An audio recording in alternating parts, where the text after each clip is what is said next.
Praise the Lord. கர்த்தருடைய பரிசுத்த நாமம் மகிமைப்படுவதாக. கர்த்தர் இந்த நாளை நமக்கு ஆசீர்வதித்து தருவாராக.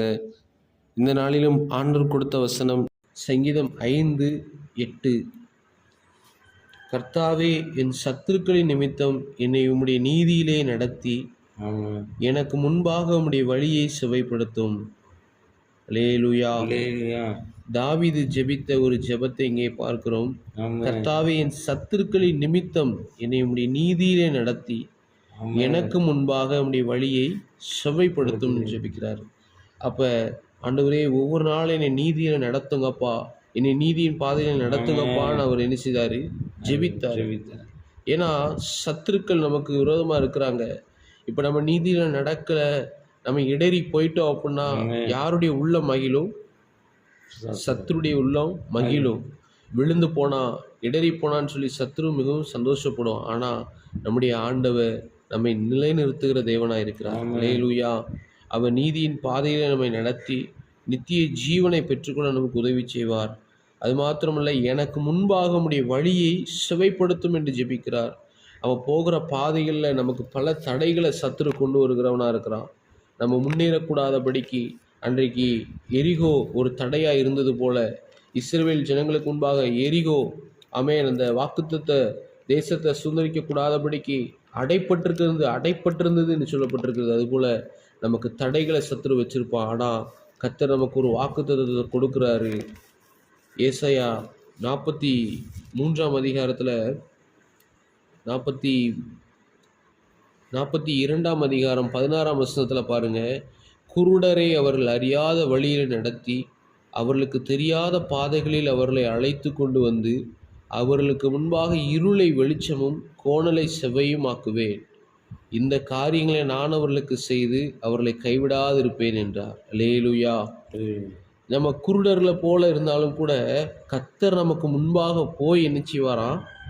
இருளை வெளிச்சமாக்குவாராம், கோணலை செவ்வையாக்குவாராம். இப்படி செய்து நான் அவர்களை கைவிடாது இருப்பேன்னு சொல்றார். ஆகவே நம்முடைய ஆண்டவரை மாத்திரம் நம்ம சார்ந்து கொள்ளும் பொழுது, எனக்கு முன்பாக நம்முடைய வழியை செவ்வைப்படுத்தும் ஆண்டவரே என்று நம்ம ஜெபிக்கும் பொழுது இருளை எல்லாம் வெளிச்சமாக்குவார், கோணலை எல்லாம் என்ன செய்வார்? செவ்வையாக்குவார். அதனால ஒவ்வொரு நாளும் சத்துக்கள் நிமித்தம் என்னை நீதியின் பாதையில நடத்துங்க, எனக்கு முன்பாக நம்முடைய வழியை செவைப்படுத்துங்க ஆண்டவரே நம்ம ஜெபிக்கணும். நம்ம முன்னேறணும்னு சொல்லி எதிர்பார்த்து நம்ம நல்லா இருக்கணும்னு ஆசைப்படுறது நம்முடைய ஆண்டவர் மட்டும்தான். ஆனால் சத்துரு அதை ஒரு நாள் என்ன செய்யறது கிடையாது, விரும்புறது கிடையாது. அதனால தான் பல தடைகளை என்ன செய்வான்? வாழ்க்கையில் கொண்டு வருவான். ஆனால் கர்த்தர் நம்ம கூட இருந்து நம்மளை என்ன செய்வார்? வெற்றியாக நடத்துவார். அன்றைக்கு பாருங்க, யாக்கோபு கர்த்தருக்காக யாக்கோபு அவன் நல்லா உழைச்சான், நல்லா சம்பாதிச்சான். ஆண்டவர் அவனை என்ன செய்யினார் அப்படின்னா,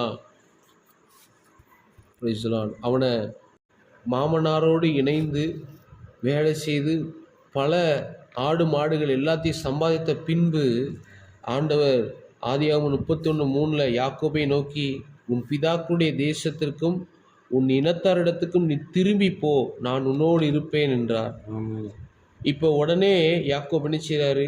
ராகேலையும் லேயாளையும் அழைத்து, இந்த மாதிரி ஆண்டவர் நம்மகிட்ட சொல்லிட்டாரு, நம்ம எல்லாரும் என்ன செய்ய போகிறோம்? கிளம்பி போக போகிறோம் நம்முடைய தேசத்துக்குன்னு சொல்லி என்ன செய்கிறாரு? சொல்கிறாரு. உடனே அவங்க எல்லாரும் கிளம்பி என்ன செஞ்சிடறாங்க? போயிடறாங்க. ஆனால் போய் அதை லாபான்கிட்ட சொல்லாமல் யாக்கோபு ஓடி போனான்.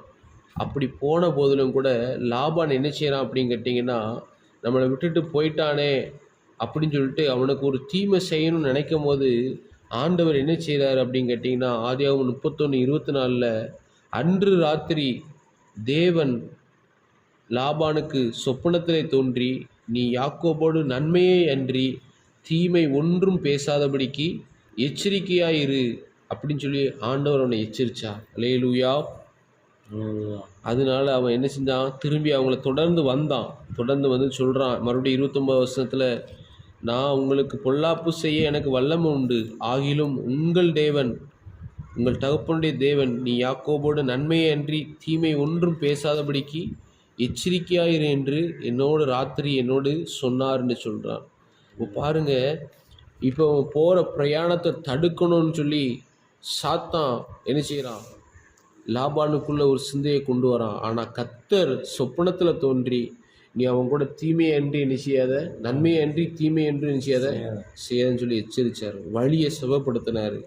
கால்களை என்ன செய்தார், பலப்படுத்தி வழியை சுவைப்படுத்தி யாக்கோபை என்ன செஞ்சார், அவனை மறுபடியும் பிரயாணத்தில் என்ன செஞ்சார், கூட இருந்து வழி நடத்தி அவனை தன் தேசத்துக்கு திரும்பி வர பண்ணினார். அதனால நம்முடைய ஆண்டவர் நம்முடைய வழியை செவைப்படுத்துகிறவராய் இருக்கிறார். நம்முடைய பாதைகளை செவைப்படுத்துகிறவராய் இருக்கிறார். நம்முடைய கண்கள் அவரையே நோக்கி பார்க்கட்டும். அவர் நமக்கு முன்பாக போய் வழியை செவைப்படுத்துவார். நம்மை நீதியின் பாதையில் நடத்துவார். ஒவ்வொரு நாளும் கர்த்தருக்கு பிரியமானது செய்வோம். கர்த்தர் நம்மை ஆசீர்வதிப்பாராக.